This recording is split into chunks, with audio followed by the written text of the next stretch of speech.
L'Esprit m'a dit de ne pas être Thérèse dans l'œuvre de Dieu. Dans l'œuvre de Dieu. Il faut œuvrer avec assurance.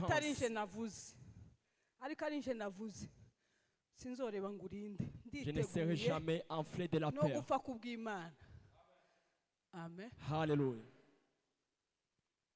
Il y a quelqu'un qui est venu me suggérer à côté. Tu as parfois un état charnel, un esprit. Peut-être tu acceptes de juger Dieu ou bien les hommes.